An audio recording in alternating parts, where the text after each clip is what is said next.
Voilà, donc pour générer les positions du train, je me suis appuyé sur un téléchargement toujours de la SNCF qui propose des éléments de GeoJSON concernant des lignes. Donc on peut télécharger au format CSV et ça me permet d'obtenir une liste de points qui appartiennent à la ligne H qui est à côté de chez moi.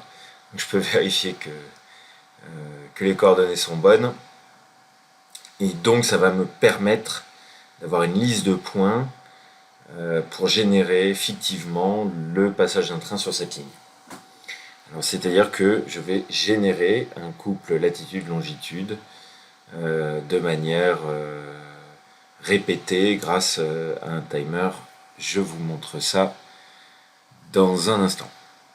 C'est que je vais m'appuyer sur un job pour un intervalle régulier à partir des coordonnées du fichier et à intervalle régulier, donc générer un magnifique JSON grâce à ce composant qui est le twrite JSON field qui permet à partir de données plates de créer une structure JSON en drag and drop, donc assez facilement et sans code. Donc l'idée c'est d'aller générer à intervalles réguliers un timestamp fictif que je vais mixer avec les coordonnées du train en provenance du fichier et pour créer un message JSON. Et tout ça, je vais l'intégrer dans une route ESB. Donc ce sont des routes temps réel Talend.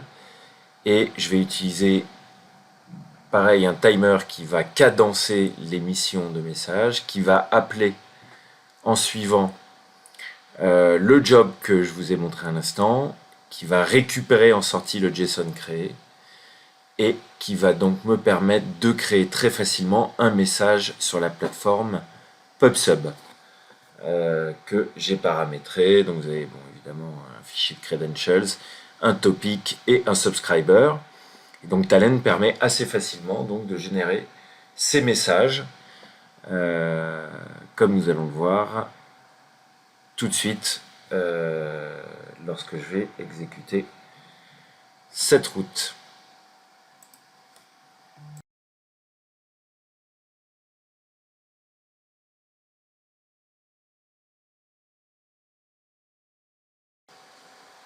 Voilà, donc j'ai exécuté cette route ESB et vous allez voir qu'à intervalles réguliers, donc je vais pouvoir, grâce à mes messages de debug, voir le message JSON qui est publié sur Google PubSub et sur ce protocole de streaming. Et donc voilà, le train envoie à intervalles réguliers une position différente, donc il avance sur la ligne H.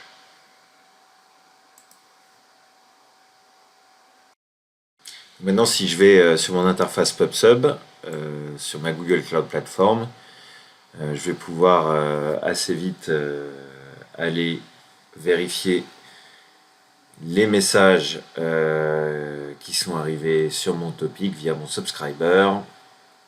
Et voilà, et je vois l'ensemble des messages et le payload JSON qui contient un timestamp